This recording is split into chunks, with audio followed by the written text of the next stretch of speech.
হচ্ছে piece of mind. এই যে শুরুতে কে যেন সংজ্ঞায় বললো যে মনের সুখ, তো এই যে মনের সুখটাই আসল সুখ আমরা যে বাংলায় বলি, এই পয়েন্টটা হচ্ছে এটাই, মনের সুখই আসল সুখ। আপনার মন, আপনার হৃদয়টা, আপনার হার্ট, আপনার সোল, এইটা মানে পিস অফ মাইন্ড আছে কিনা এইটা আপনি খেয়াল করবেন। বাহ্যিক অনেক জিনিস আপনার মানে চোখ ধাঁধানো মনে হতে পারে, ওইটা কিন্তু আসলে সুখ না। সুখ আসলে কোথায়? হৃদয়ের সুখটা, মনের সুখটাই আসল সুখ। আপনি দেখবেন যে অনেক অনেক সম্পদশালী, অনেক টাকার মালিক, অনেক নেম ফেম, কিন্তু ফ্যামিলিতে সুখ নেই, ঘরের ভেতরে তার অশান্তি, এরকম আছে না অনেক? আসলে কি সে সুখী? টাকা পয়সার তো শেষ নাই, মিলিয়নিয়ার, বিলিয়নিয়ার, মাল্টি বিলিয়নিয়ার, বিশাল বিজনেস ম্যাগনেট, কিন্তু ঘরে স্ত্রীর সাথে ভালো সম্পর্ক নাই, ছেলে মেয়ে কথা শোনে নাই, তো অহরহ এখনকার সময়। আসলে কি সে হ্যাপি? কি বলেন?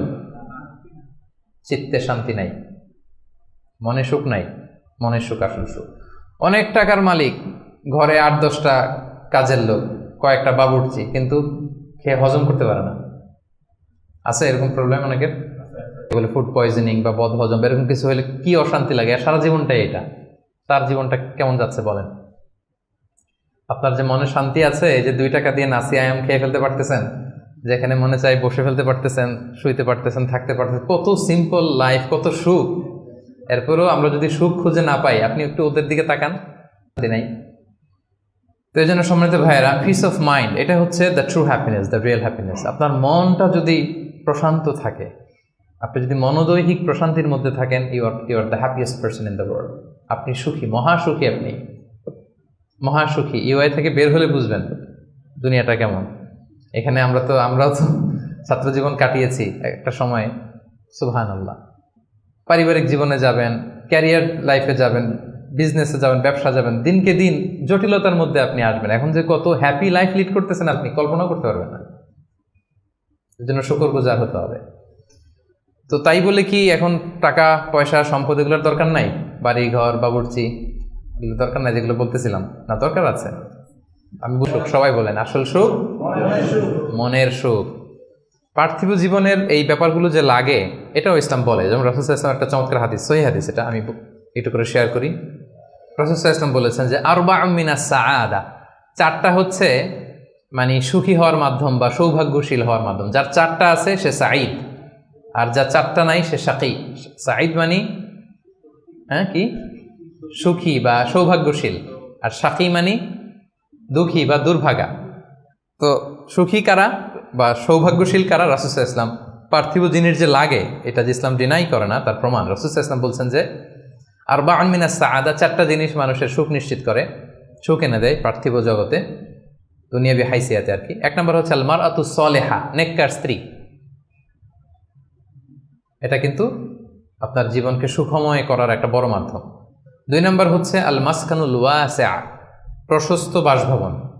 কি বলেন? খুব যদি চিপা চাপা হয়, এটা তো ওখানে চলাফেরা করে মজা হবে না, স্বাভাবিক। কিন্তু যদি একটা চমৎকার বাসভবন হয়, অনেক স্পেশাস, এটা আসলেই সুখ স্বাচ্ছন্দ্যের একটা ব্যাপার, মানে দুনিয়াবি দিক থেকে।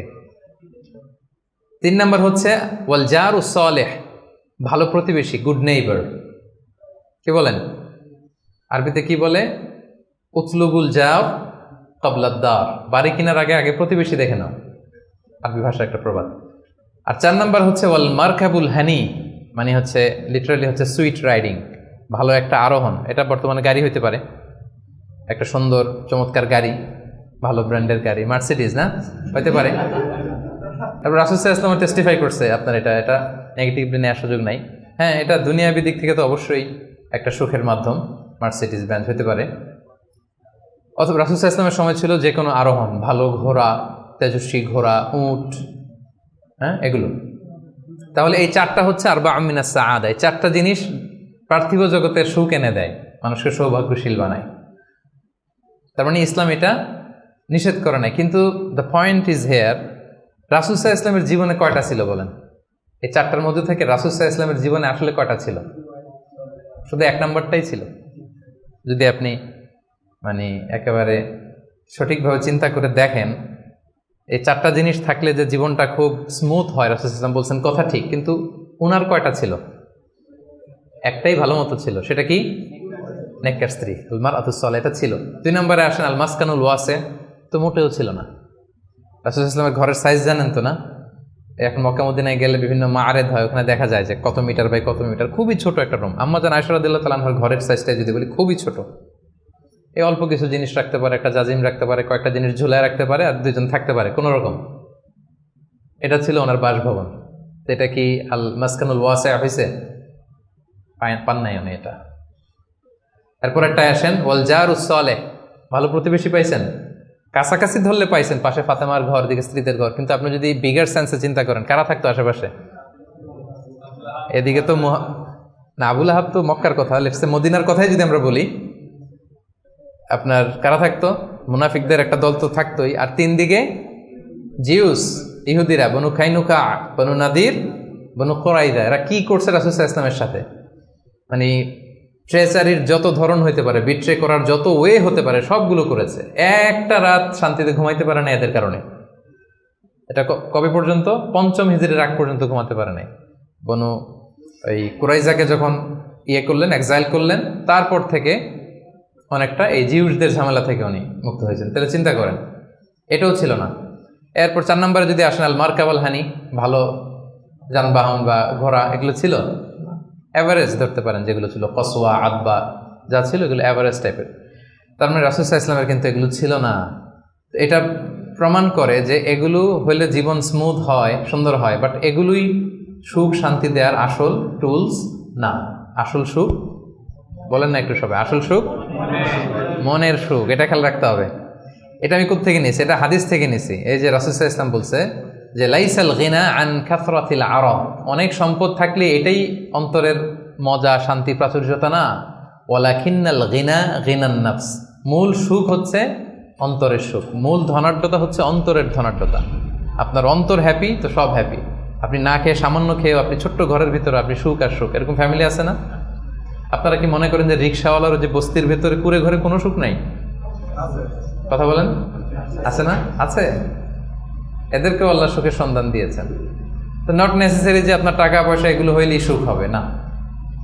আরেকটা হাদিস আমি ইবনে মাজাহ থেকে একটু শোনাই, খুব চমৎকার হাদিস। হাদিসটা সুনান ইবনে মাজাহ এসেছে, মান কানাতিদ দুনিয়া হাম্মাহু ফারাখাল্লাহু আলাইহি আমরাহু ওয়া জাআলা ফাকরাহু বাইনা আইনাই। লম্বা হাদিস, আমি অর্থটা বলি। হাদিসটা একটু খেয়াল করেন আমার সাথে। রাসূল সাল্লাল্লাহু আলাইহি ওয়াসাল্লাম বলেছেন, পার্থিব চিন্তা যাকে মোহগ্রস্ত করবে, মানে যে দুনিয়া নিয়ে পেরেশান, তার কি হবে দেখেন? তার কাজকর্মে আল্লাহ তাআলা অস্থিরতা ঢেলে দিবেন, সে অস্থির হবে। দারিদ্রতা হবে তার নিত্যসঙ্গী, এবং এই পার্থিব স্বার্থ সে ততটুকুই পাবে যতটুকু তার তাকদিরে লেখা আছে, এর বেশি পাবে? অস্থির যদি হন, আপনি পেরেশান হন, যত পেরেশান হন, আপনার তাকদিরে যা লেখা তার চেয়ে 1 ইঞ্চিও বেশি পাওয়া যাবে নাকি? যাবে না। আর যার উদ্দেশ্য হবে আখিরাত, আল্লাহ তার সব কিছু স্মুথ করে দিবেন, সুবহানাল্লাহ। তার অন্তরকে আল্লাহ তাআলা ঐশ্বর্যমণ্ডিত করে দিবেন। এই যেটা বলতেছিলাম যে ফাইনাল গিনা গিনান নাফস, অন্তরের সুখ, হৃদয়ের সুখী আসল সুখ, অন্তরের সুখী আসল সুখ। এবং দুনিয়া স্বয়ং তার সামনে এসে হাজির হবে। যার চিন্তা হচ্ছে আখিরাত নিয়ে, দুনিয়া আপনাতে এসে ধরা দিবে। তো এই জন্য হৃদয়ের সুখটা, এটা যে আসল সুখ, এটা যেন আমরা ফিল করি, এটা এনশিওর করার ট্রাই করতে হবে। আপনি এইটা না করে অন্যদিকে যদি বেশি ছুটেন, আপনার অস্থিরতা কমবে না, এটা আপনাকে দুঃখী বানাবে, অসুখী বানাবে, অস্থির বানাবে, আপনার সুখ কেড়ে নেবে জীবন থেকে। তাহলে এই যে হৃদয়ের সুখ, আসল সুখ, হ্যাঁ, piece of mind is the real happiness. 6 নম্বরটা বুঝতে পারছেন প্রিয় ভাইরা? বুঝতে পারছেন সবাই? আচ্ছা, এবার চলে যায় 7 নম্বরে। 7 নম্বর পয়েন্ট হচ্ছে এক্সপেক্ট লেস। এক্সপেকটেশন যেন লেস থাকে, তাইলে হ্যাপি হবেন। অনেক এক্সপেকটেশন পান নাই কিছু, এই তো দুঃখ শুরু। স্বামী স্ত্রীর কাছে অনেক এক্সপেকটেশন, পায় না এখন কিছু, দুঃখ বাড়তেছে।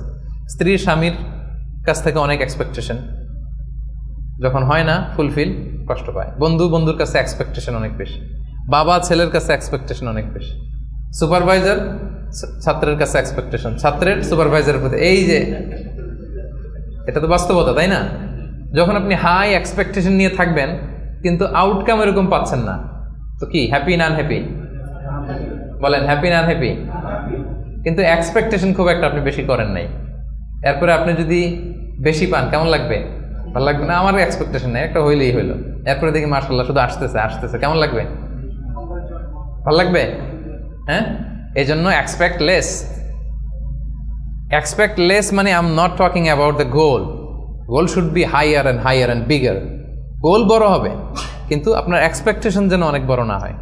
আপনার জীবনের গোল থাকবে বড়, কিন্তু আপনি যদি অনেক এক্সপেক্ট করেন জীবনের প্রতিটি ক্ষেত্রে, যখন ওই এক্সপেকটেশন ফুলফিল করবে না আপনি কষ্ট পাবেন।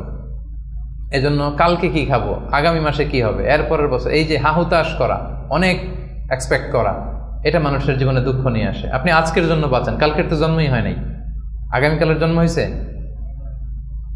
আজকের চিন্তা করেন, আজকের এটা নিয়ে আপনি থাকেন, দেখবেন যে হ্যাপি আপনি। আর যখনই কালকে কি করব, আগামী মাসে কি হবে, 23 সালে তো নাকি মন্দা, টাকার দাম কমতেছে, বিশ্ববাজারের কি অবস্থা, এই গোটা দুনিয়ার সব টেনশন যখন আপনি আপনার দায়িত্বে নেবেন, এই দুঃখ আপনার দুঃখ কেউ থামাতে পারবে না। দেখেন এখানে ইসলামী দৃষ্টিভঙ্গিটা কি দেখেন একটু। আল্লাহ রাসূল ইসলাম চমৎকার একটা কথা বলেছেন, সহিহ বুখারীর বর্ণনা। রাসূল ইসলাম বলেছেন, দুনিয়ার চলতি পথে আমাদের চলাফেরাটা বা লাইফস্টাইলটা যদি এমন হয়, দেখবেন যে ইউ উইল বি হ্যাপি। রাসূলুল্লাহ সাল্লাল্লাহু আলাইহি ওয়াসাল্লাম বলেছেন, কুন ফিদ দুনিয়া কাআন্নাকা গরীব আও আবিরু সাবিল। এই দুনিয়াতে তুমি এমনভাবে চলো যে তুমি গরীব। গরীবের ভালো বাংলা কি? মানে এই জায়গার লোক না আর কি, এটা চেনা আরেক জায়গার, স্ট্রেঞ্জার ইংরেজিতে, মানে as if you are a stranger here. হ্যাঁ, মুসাফির হতে পারে। ওই যে আবিরু সাবিল বলছে, ওইখানে আসলে মুসাফিরটা চলে আসার জন্য আমি ডিফারেন্সিয়েট করতেছি যে গরীব একটা আর আবিরু সাবিল আর একটা। এরকম স্ট্রেঞ্জারের মতো অথবা ট্রাভেলারের মতো লাইফ লিড করো। দেখেন হাদিসটা খেয়াল করে শুনতে হবে, তাহলে বুঝতে পারবেন অন্তর্নিহিত যে উদ্দেশ্যটা। এই দুনিয়াতে এমনভাবে চলো as if you are a stranger in this দুনিয়া or you are a traveller. আচ্ছা, এবার আমাকে উত্তর দেন। লেটস সে আপনার পেনাঙে যাইতে হবে, পেনাঙের ফ্লাইট ধরেন যে কেএলআই 2 থেকে 2টায়, দুপুর 2টায়, যে শোনেন যে 3 ঘন্টা ডিলে। কয় ঘন্টা? তা এখন 3 ঘন্টা যেহেতু ডিলে, তাহলে একটা ইজি চেয়ার কিনে নেই এয়ারপোর্টে, কি বলেন? একজন করলো কি, ইজি চেয়ার একটা কিনে নিল। এরপর ধরেন যে অনেক খাবার দাবার ওখানে কিনে নিল, এরপর ওখানে একটা এটা কিনলো সেটা কিনলো, মানে ওখানে একটা খাট কিনে নিল, এটা কিনে নিল। বিশাল এয়ারপোর্টের মধ্যে সে বিশাল আয়োজন করতেছে 3 ঘন্টা এনজয় করার জন্য। কোনো পাগলও কি এমনটা করে? কেন করে না? কারণ আবিরু সাবিল, সে তো ট্রাভেলার। 3 ঘন্টা তো কোনো রকম সুরাউতে যায় একটু নামাজ পড়তে পড়তে, অথবা একটু কোরআন তেলাওয়াত করতে করতে, অথবা ক্ষুধা লাগলে একটু কেএফসিতে ঢুকে একটু ফ্রেঞ্চ ফ্রাইস খাইতে খাইতে তো চলে যাবে, কি বলেন? এভাবেই তো আমরা কাটাই। আমাদের ফ্লাইট ডিলে হলে কি করেন বলেন? 3 ঘন্টা ফ্লাইট ডিলে হয়েছে, এয়ারপোর্টে কি করেন? কিছু জরুরি ফোন কল আছে, সেরে নেই নাকি? একটু পত্রিকায় ঢুমারি কি কি নিউজ আজকে দেশে বিদেশের একটু দেখি, তারপরে একটু নামাজ পড়ে নেই বা একটু অজু করে নেই, একটু ওয়াশরুম সেরে নেই, ক্ষুধা লাগলে একটু মিনুম খেয়ে নেই বা এটা একটু করে নেই। এইভাবে আমরা সাধারণত আমাদের ফ্লাইট ডিলে হলে টাইম পাস করি। তো এখন রাসূল ইসলাম বলছেন, এই দুনিয়ার পুরো জীবনটাই আসলে তো এটা তো একটা ট্রানজিশন পিরিয়ড। আমরা মানে আমাদের ভাবনাতেই ওইটা আনি না যে আমাদের বিশাল এক জগৎ, আমাদের বিশাল এক ব্যবস্থাপনা ওখানে পড়ে আছে, ওইটার ওইভাবে ফিল করি না। বলি, পড়ি, শুনি, কিন্তু ফিলিংসটা ওইভাবে আসে না। মানে এমনভাবে এই দুনিয়াতে আষ্টে পৃষ্ঠে দুনিয়া কেন্দ্রিক আমাদের এমন ভাবনা। একটা মজার ঘটনা বলি। নূহ আলাইহিস সালামের সময়ে এক মা তার ছোট বাচ্চাকে কোলে নিয়ে আল্লাহ নবী নূহ আলাইহিস সালামের কাছে এসে বলতেছেন, ইয়া নবী আল্লাহ, হাযা ইবনি উদউ আল্লাহ লা, আমার ছেলে একটু দোয়া করে দেন। তো নূহ আলাইহিস সালাম বলতেছেন, কাম উমরু, তোমার ছেলের বয়স কত? তো সে বলতেছে, সালাসুমি আসানা, 300 বছর। কোলের শিশু বয়স কত শুনতেছেন? 300 বছর। নূহ আলাইহিস সালাম বলে, তোমার কোলের শিশু 300 বছর বয়স, অবশ্যই দোয়া করব, আল্লাহ তার জীবনে বরকত দেখ। কিন্তু তুমি কি জানো, শেষ জামানার যে উম্মতরা আসবে তারা 60 থেকে 70-এর মধ্যে সব মরেই যাবে। আমাদের গড় বয়স এটা না, রাসূল সাল্লাল্লাহু আলাইহি ওয়াসাল্লাম বলেছেন, আমারু উম্মতি মা বাইনা 60 ইলা 70। আমার উম্মতের গড় বয়স 60 থেকে 70। ওয়া আকাল্লুহুম মা ইয়াজুজু যালিক, অল্প কিছুই এটা ক্রস করে বেশি হায়াত পাবে। 80, 90, 100 এরকম হায়াত তো খুব কম না, রেয়ার কেস না? অ্যাভারেজ বয়স কত আমাদের? 60 থেকে 70। তো বলতেছে যে তুমি যে দোয়া চাইলা, ভালো, আমি দোয়া করি, তবে জেনে রেখো শেষ জামানার উম্মতদের গড় বয়স হবে 60 থেকে 70। এই কথা শুনে তো মহিলা বলে, ইয়া নবী আল্লাহ আয়াবনুন আল বুয়ুত, তাহলে তারা কি দুনিয়াতে ঘরবাড়ি বানাবে? মানে 60-70 হলে তার ঘরবাড়ি বানানো লাগে না, কি বলেন? 60-70 এটা তো এমনি সেমনি গাছের নিচে একটু খেয়ে দেয়, সাঁতার কেটে ঘুরে ফিরে, তো এ তো এমনি চলে যাবে। তা এখন এই মহিলারা যদি বুর্জ আল খলিফা দেখানো যাইতো, আর এখানে এই যে সাতু মালয়েশিয়া টাওয়ার, সিগনেচার টাওয়ার আর মার্দেকাস টাওয়ার যদি দেখানো যেত, তাহলে বুঝতো যে কি বিল্ডিং আমরা বানাই দিছি। তো রাসূলুল্লাহ সাল্লাল্লাহু আলাইহি ওয়াসাল্লাম কি বলেছেন দেখেন, কুন ফি দুনিয়া কান